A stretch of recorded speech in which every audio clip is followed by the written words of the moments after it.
I got stabbed, attacked by a dog, and ruined my one chance at love, all for fake movie money I found in a trash bag. This is the worst night of my life. My name doesn't matter. What matters is that exactly 12 hours ago, I was the happiest guy alive. I was finally going on a date with Sarah, the girl I'd been in love with since 10th grade. The girl who ignored my texts for 3 years. The girl who kept me on red, who said she was busy, who canceled plans at the last minute, who made me feel like I was invisible. And somehow, after all that time, after all those rejections, she finally said yes. She agreed to meet me tonight at 8. I spent the whole day getting ready. I showered twice. I changed my shirt 4 times. I practiced what I was going to say in the mirror like an idiot. I even bought cologne, expensive cologne that I couldn't really afford, but I bought it anyway because this was my shot, my one chance to show Sarah that I wasn't just some guy from school who had a crush on her, that I could be someone worth her time. At 7:30, I left my apartment, the place I share with 2 roommates in a building that smells like old cabbage and regret. I didn't have money for a cab, so I was walking. The restaurant was about 30 minutes away on foot. I didn't mind. The weather was nice. It was that time of evening when the sky turns orange and purple, and everything feels like it could be the start of something good. I was nervous. My hands were shaking. I kept checking my phone to make sure Sarah hadn't canceled. She hadn't texted. That was good. That meant she was still planning to show up. I couldn't believe this was actually happening. After years of trying, years of hoping, years of watching her date other guys while I stayed in the friend zone, she was finally giving me a chance. About 15 minutes into my walk, I needed to use the bathroom, really badly. I'd been so nervous all day that I'd been drinking water constantly, and now it was catching up with me. There weren't any public restrooms nearby, and I was in this part of town where everything was closed or sketchy. So I did what any desperate guy would do. I turned into an alley. It was dark, really dark, the kind of dark where you can barely see your own hands. There were dumpsters lined up against the brick walls, and the smell was awful. Rotting food, piss, something else I couldn't identify. But I didn't care. I just needed to go and get back on my way to the restaurant. I found a spot behind one of the dumpsters and did my business. That's when I saw it.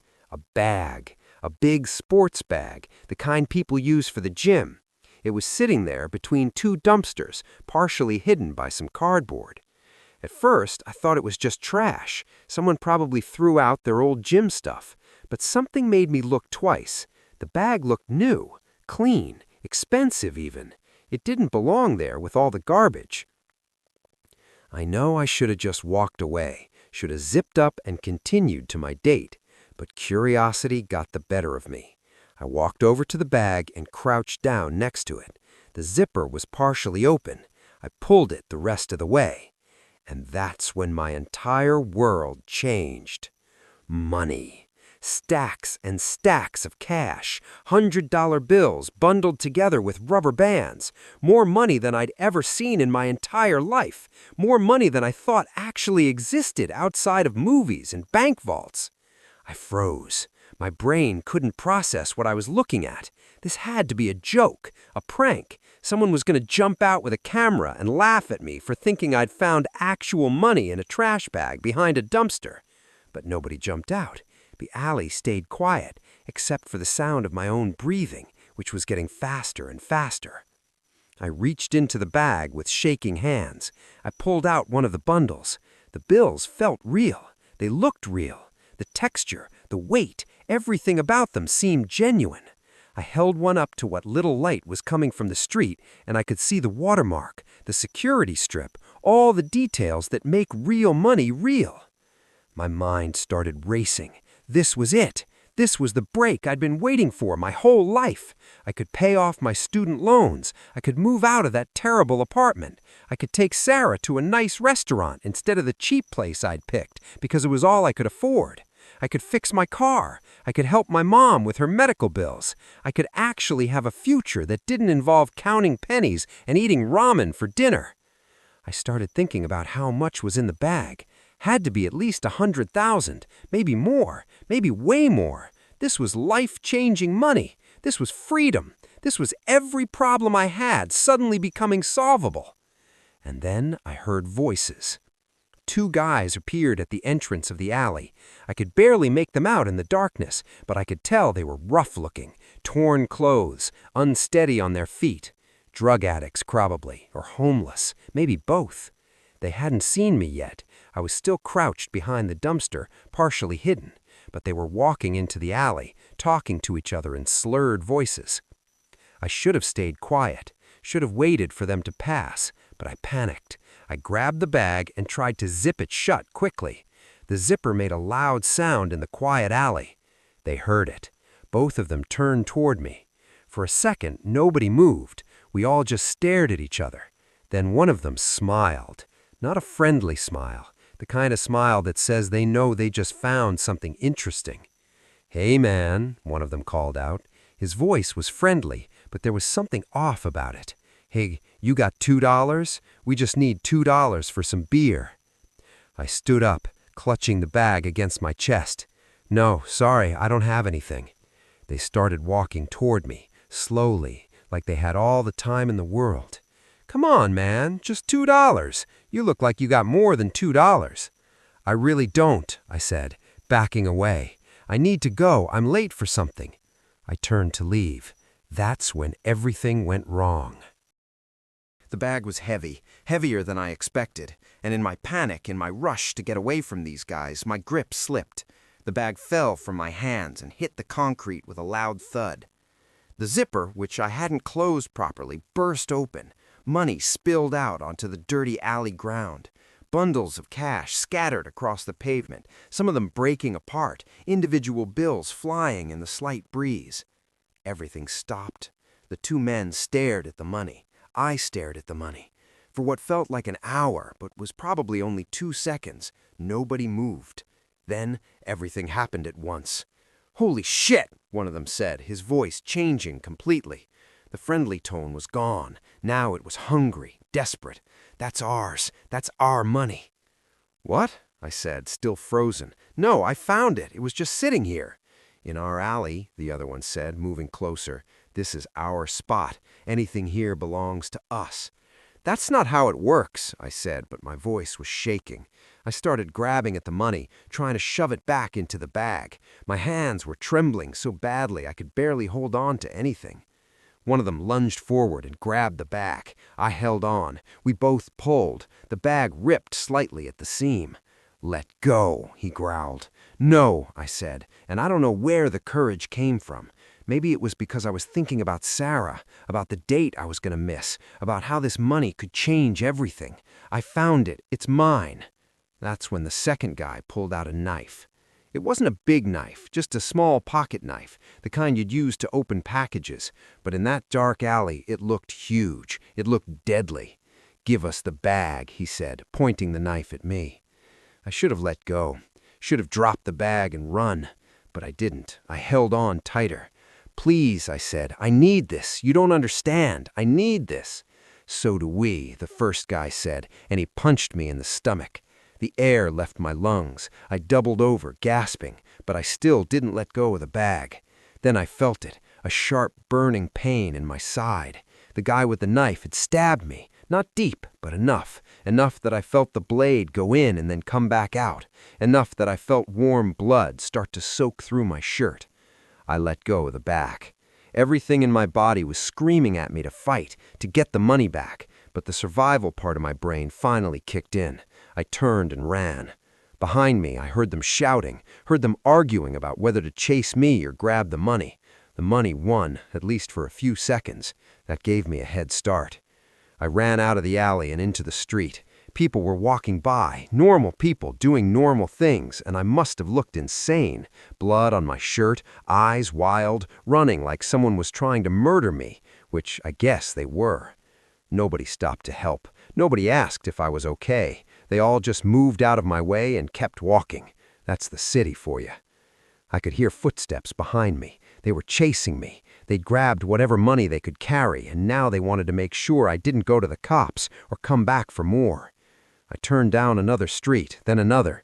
I didn't know where I was going. I just knew I needed to get away. My side was burning, every breath hurt, but I kept running. I ended up in a residential area, rows of apartment buildings, cars parked along the street, dim streetlights casting long shadows. I ducked between two buildings, into a narrow space that was barely wide enough for my shoulders. I pressed myself against the wall and tried to catch my breath, tried to stop the shaking, tried to think. My phone was buzzing in my pocket. I pulled it out. Sarah, she was calling me. I wanted to answer, wanted to explain, but I couldn't. If I talked, they might hear me. If I made any sound at all, they might find me. I let it ring. Then she called again. Then she sent the text. "Where are you?" I typed back with shaking hands. "Sorry, emergency. Be there soon." Except I wouldn't be. I knew that. There was no way I was making it to that restaurant. Not like this. Not bleeding and terrified and being chased by knife-wielding addicts through back alleys. I heard voices nearby. Them. They were looking for me. They were close. "He went this way," one of them said. "Check between the buildings," the other replied. I looked around desperately for somewhere to hide. There was a drainage ditch a few feet away, a deep concrete channel where rainwater flowed during storms. It was dry now, but it was filthy. I could see trash and something that might have been a dead rat at the bottom. I didn't have a choice. I climbed down into the ditch as quietly as I could. The smell was overwhelming. Rotting garbage, stagnant water, things I didn't want to identify. I lay down flat, pressing myself against the side of the ditch where the shadow was darkest. And I waited. My phone buzzed again. I couldn't look at it, couldn't risk the light giving away my position, so I just lay there in the darkness and the filth, feeling blood seep from the wound in my side, listening to footsteps above me. "You see him?" one of them called out. "No, he's gone." "He can't be far. He was bleeding." They were standing right above me. If they looked down, if they thought to check the ditch, I was done. I held my breath, didn't move, didn't even blink. "Forget him," one of them finally said. "We got the money. Let's go." "What if he goes to the cops and says what? That we stole his stolen money? He's not going to the cops. Come on." Their footsteps moved away, but I didn't move. Not yet. I waited for what felt like a forever, counting seconds in my head, making sure they were really gone. 10 minutes, 20, maybe longer. Time stopped meaning anything while I lay there in that ditch, covered in garbage and blood, my phone buzzing occasionally with messages I couldn't read. Finally, when I couldn't hear anything except the normal sounds of the city, I dared to move. I slowly pulled myself up and peeked over the edge of the ditch. The street was empty. They were gone. I climbed out of the ditch slowly, every muscle in my body screaming. My clothes were soaked with filth and blood. I could barely stand straight. The wound in my side wasn't deep, but it hurt like hell every time I moved. I pulled out my phone. The screen was cracked. Must have happened when I dove into the ditch. But it still worked. 12 missed calls from Sarah. 15 text messages. "Where are you? I'm at the restaurant. Are you okay? This isn't funny. I'm leaving in 10 minutes if you don't show up." The last message was from 20 minutes ago. I tried to call her. It went straight to voicemail. I sent a text. "Sarah, I'm so sorry. Something happened. Please let me explain." The message showed as delivered, but not read. She'd probably already left, already decided I was just another flaky guy who couldn't keep his word, another disappointment in a long line of disappointments. I wanted to cry, or scream, or both, but I didn't have time for that. I needed to figure out where I was and how to get home, or to a hospital. The stab wound was still bleeding, though slower now. I pressed my hand against it, feeling the wet warmth seep through my shirt. I started walking in what I hoped was the direction of home. Every step was agony. My legs felt like they were made of lead. My vision kept going blurry around the edges. I knew I was probably in shock, knew I should call an ambulance. But I also knew I couldn't afford an ambulance, couldn't afford the hospital bills, couldn't afford any of this. That's when I realized something. In all the chaos, in the panic, in the running and the hiding, I'd managed to grab something from the bag before it fell. There was a bundle of cash in my jacket pocket. I'd shoved it there without thinking when the addicts first approached me. I pulled it out with shaking hands. 20 bills, all hundreds. $2,000. Not the fortune that was in the bag, but still more money than I'd had in months. For a second, I felt relief. At least I'd gotten something out of this nightmare. At least I hadn't been stabbed for nothing. I kept walking. The streets were emptier now. It was getting late. The purple sky had turned to full darkness. Streetlights flickered overhead. In the distance, I could hear sirens. Made me wonder if the addicts had gotten caught, if someone had called the cops about a fight in the alley. But that wasn't my problem anymore. I just needed to get home. That's when I realized I had no idea where I was. I'd been running blind, taking random turns, not paying attention to street names or landmarks. My phone's GPS was barely working with the cracked screen. I tried to load a map, but it kept freezing. I saw a main road ahead and headed toward it. Maybe I'd recognize something. Maybe I could flag down a cab if I could find one that would pick up someone who looked like they just crawled out of a horror movie. As I got closer to the main road, I had to cut through what looked like an industrial area. Old warehouses, chain-link fences, buildings that looked abandoned. Not the kind of place you want to be alone at night. I was halfway through when I heard barking, loud, aggressive barking, getting closer. I turned around and saw a massive dog running toward me. Some kind of guard dog, probably from one of the warehouses. It was huge, all muscle and teeth, and it was coming right at me. I ran, again, because apparently this night wasn't done trying to kill me yet. The dog was faster. I could hear its paws pounding on the concrete behind me, getting closer with each second. I saw a fence ahead and pushed myself harder, ignoring the pain in my side, ignoring the exhaustion, ignoring everything except the need to get over that fence before the dog reached me. I jumped. My hands caught the top of the fence. I started pulling myself up. That's when the dog caught up. It bit down on my leg hard. I felt its teeth sink through my jeans and into my calf. I screamed and kicked, trying to shake it off. The dog held on, growling and pulling, trying to drag me back down. With one final desperate pull, I got my other leg over the fence. The dog's teeth ripped through my pants, taking a chunk of fabric with it, but I was free. I fell over the other side of the fence and landed hard on my shoulder. The dog barked furiously from the other side, jumping up against the fence, trying to get through, but it couldn't. I was safe, relatively speaking. I lay there for a minute, just breathing. My side was bleeding again from the effort.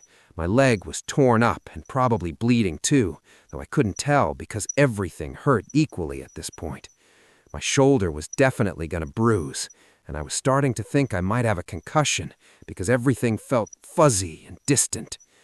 My phone rang. I pulled it out, expecting Sarah, but it was my roommate. "Where are you, man? You okay? You sound weird." "I'm fine," I lied. "Just out. Your date go well?" I almost laughed, almost broke down completely, but I held it together. "Yeah, great. I'll be home soon." I hung up before he could ask more questions. I forced myself to stand, took stock of my injuries. Stab wound in my side, not too deep, but still bleeding. Dog bite on my leg, definitely bleeding. Various cuts and bruises from falling and climbing. And I was covered head to toe in garbage water and probably other substances I didn't want to think about. But I was alive. That had to count for something. I started walking again, slower this time, limping, using the fence for support. Eventually, I made it back to a street I recognized. I was about 2 miles from home. Normally, that would be a 30-minute walk. Tonight, it took me over an hour. By the time I reached my building, the sky was starting to lighten. Dawn was coming. I'd been out all night. The whole night that was supposed to be magical, that was supposed to change my life, had turned into a nightmare instead. I climbed the stairs to my apartment, each step feeling like climbing a mountain. My roommates were asleep. I went straight to the bathroom and looked at myself in the mirror. I looked like I'd been in a war. Blood, dirt, torn clothes, bruises forming on my face and arms. My eye was swollen half shut. I didn't remember hitting my face, but I must have at some point. I carefully cleaned the wounds. The stab wound wasn't as bad as it felt. Shallow, maybe an inch deep. It had mostly stopped bleeding. The dog bite was worse, deeper, ragged. I poured hydrogen peroxide over it and nearly passed out from the pain. I bandaged everything as best I could, changed into clean clothes, and collapsed on my bed. My phone had died at some point. I plugged it in and waited for it to power on. When it finally did, I had 47 notifications. Most were from Sarah. I read through them, watching in real time as she went from worried to annoyed to angry to done. The last message, sent 2 hours ago. I don't want this anymore. Don't text me. I tried calling, blocked. Tried texting. The message wouldn't deliver. She was done with me.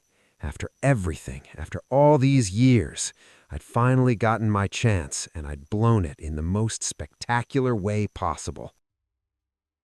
I couldn't sleep. Every time I closed my eyes, I was back in that alley, back in that ditch, back running from the dog. My body was exhausted, but my mind wouldn't shut off. Around 8 in the morning, I gave up trying. I got out of bed, every muscle protesting, and decided I needed air, needed to move, needed to do something other than lie there replaying the worst night of my life over and over. I remembered the money in my jacket pocket, $2,000. At least I had that. At least something good came from this disaster. I was hungry, hadn't eaten since lunch the day before. There was a 24-hour convenience store a few blocks away. I could get some food, some protein bars, proper bandages, and a bottle of ibuprofen. Brought it all to the counter. The cashier looked up at me. Her eyes widened slightly when she saw my face, but she didn't comment, just started scanning items. "Rough night?" she asked. "You could say that," I replied. The total came to $18. I reached into my jacket pocket and pulled out the bundle of cash without thinking, peeled off what I thought was a 20 and handed it to her. She took it, looked at it, then looked at me, back at the bill. "Are you serious?" she said. "What?" She held up the bill. "You think this is funny? You think I'm stupid?" "What are you talking about?" "This," she said, tossing the bill back at me. "You can't pay with fake money. What kind of scam are you trying to pull?" I caught the bill and looked at it, really looked at it for the first time. Across the top, in bold letters, "Prop money for motion picture use only." I stared at it, read it again, turned it over. The back said the same thing. Movie money, fake, props used for filming. With shaking hands, I pulled out the rest of the bundle, checked each bill. They all said the same thing. "This isn't real," I said out loud, my voice hollow. "No kidding," the cashier said. "You trying to rob me? Should I call the cops?" "No," I said quickly. "No, I didn't know. Someone gave it to me. I didn't know it was fake." She looked skeptical. "Sure, get out and don't come back unless you have real money." I left the bills on the counter and walked out. Didn't take the water, didn't take anything. Just walked out into the early morning light and stood there on the sidewalk. It was all fake, all of it. The money I'd been stabbed for, the money I'd been chased for, the money I'd hidden in a filthy drainage ditch for, the money I'd been attacked by a dog for. It was all worthless prop money from some movie set. I started laughing. Couldn't help it. It was either laugh or scream, and I was too tired to scream. I laughed until my side hurt, until the stab wound started bleeding again through the bandages, until people walking by started giving me concerned looks. Then I stopped laughing and just stood there, empty, hollow. Everything that happened last night, all the pain and terror and loss, had been for nothing, absolutely nothing. I thought about Sarah, about how I'd missed our date, about how she'd blocked me and told me not to contact her, about how I'd lost my one chance with her, my one chance after years of patience and persistence, and probably annoying her more than I realized. She'd given me a chance, and I'd ruined it. Through no real fault of my own, through the worst luck imaginable, I'd ruined the one thing I'd wanted more than anything else. The next few days were a blur. I called in sick to work, told them I had the flu. In reality, I couldn't move without pain shooting through my side and leg. The wounds were healing, but slowly. I probably should have gone to a doctor, should have gotten stitches at least, but I didn't. Just kept changing the bandages and hoping for the best. I spent most of the time lying in bed, staring at the ceiling, replaying everything over and over in my head, thinking about all the decisions I made that night. Each one seemed so small at the time, but together they added up to disaster. What if I hadn't gone into that alley? What if I'd found a different place or just held it until I got to the restaurant? What if I'd walked past the bag? What if I'd run immediately when those guys showed up? What if I'd let go of the money instead of fighting for it? Any one of those decisions, made differently, would have changed everything. I'd have made it to my date. I'd have sat across from Sarah in that restaurant, nervous and excited, finally getting the chance I'd dreamed about for years. We might have talked and laughed and connected. She might have seen me as someone other than the guy who was always trying too hard. We might have had a second date, a third, maybe more. But instead, I was here, wounded, exhausted, blocked on every platform, having lost my chance over fake movie money that some film crew probably threw away after wrapping production. I tried looking up why prop money would be in an alley, found some articles about movie productions that film on location in the city. Apparently, it's not that uncommon for prop departments to lose stuff or for extras to walk off with things by accident. Someone probably dumped it when they realized it was worthless, or maybe they were trying to scam someone else and abandoned it when they got spooked. It didn't really matter why it was there. What mattered was that I'd found it and thought I'd won the lottery, and that delusion had cost me everything. About a week after that night, I finally felt well enough to leave the apartment for more than just quick trips to the store. I decided to walk to the restaurant where I was supposed to meet Sarah. Don't know why. Some kind of self-punishment, maybe? Or maybe I just needed to see it, to make it real. It was a nice place, nicer than I usually went to. White tablecloths, candles on the tables, soft music playing. Through the window, I could see couples having dinner, talking, laughing, enjoying their evening. I imagined Sarah sitting at one of those tables, checking her phone, looking at the door every time it opened, hoping to see me walk in, getting more worried, then more annoyed, then finally angry, eventually giving up and leaving, embarrassed and hurt, thinking I'd stood her up. The worst part was I couldn't even explain, couldn't tell her what happened. She'd blocked me everywhere. And even if I could reach her, would she believe me? Would anyone believe that story? I walked away from the restaurant and kept going. No particular destination in mind, just walking, thinking. I thought about all the years I'd spent building up to that moment, all the times I'd seen Sarah at parties or around campus, the way my heart would race whenever she walked into a room, the way I'd practiced casual conversations in my head before approaching her, the rejection after rejection that I'd pushed through because I was sure, absolutely sure, that if she just gave me a chance, she'd see we could be great together. And she finally did give me that chance, after years of persistence that probably crossed into annoying territory more than once. After she dated other guys, had other relationships, lived her own life while I stayed on the sidelines waiting, she finally said yes. One night, that's all I'd asked for. One dinner, one chance to show her who I really was. And the universe said no. Said, here's a bag of fake money and a knife wound and a dog attack and the worst night of your life instead. I ended up at a park and sat on a bench. It was late afternoon. Kids were playing on the playground. Parents watched from nearby benches. Normal people having normal days where nothing terrible happened and their dreams didn't get destroyed over worthless movie props. My phone buzzed. For a second, my heart jumped. Maybe it was Sarah. Maybe she'd unblocked me. Maybe she wanted to hear my explanation after all. But it wasn't her. It was my mom, asking how I was doing, saying she hadn't heard from me in a while. I texted back that I was fine, everything was fine. I didn't tell her what happened, didn't want to worry her, didn't want to hear the disappointment in her voice when I explained how I'd finally gotten a date with Sarah and blown it in the most ridiculous, meaningless way possible. As the sun started to set, I walked back home. My wounds were healing. The stab wound was just a pink scar now. The dog bite was taking longer, but it was getting better. In another week or two, I'd be back to normal, physically anyway.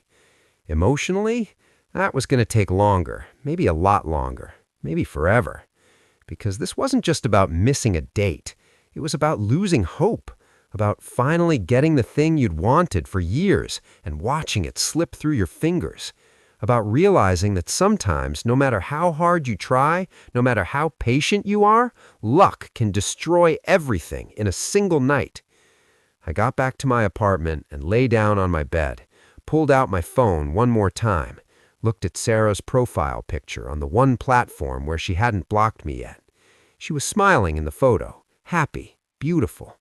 I typed out a message, didn't send it, just wrote it for myself. I'm sorry. I know you'll never see this. I know you think I just didn't care enough to show up, but I want you to know that missing that date was the worst thing that's ever happened to me. Not because I got hurt, not because of anything that happened that night, but because I lost you. I lost my chance with you, and I'll spend the rest of my life wondering what could have been if I just walked past that alley, if I just kept walking to that restaurant where you were waiting for me. I hope you're happy. I hope you find someone who deserves you, someone who won't let anything stop them from showing up for you. I'm sorry I wasn't that person. I deleted the message. She'd never see it anyway. Then I closed my eyes and tried to sleep, tried not to think about fake money and real consequences, tried not to think about a girl I'd loved since 10th grade and how I'd finally gotten my shot and lost it in the most absurd, tragic, meaningless way possible. This is my life now, living with the knowledge that I was stabbed, chased, attacked by a dog, and lost the love of my life, all for worthless prop money that wasn't even real. And the worst part? I can't even be angry at anyone but myself, because I made the choice to open that bag. I made the choice to fight for it.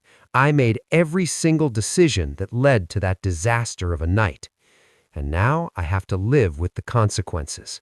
Have to live knowing that somewhere out there, Sarah is moving on with her life, probably telling her friends about the guy who stood her up after she finally gave him a chance. And I can never tell her the truth, can never explain, can never fix what I broke. All because of a bag of fake money in a dark alley on what was supposed to be the best night of my life. Subscribe and drop your thoughts below if you've ever had luck destroy everything you worked for.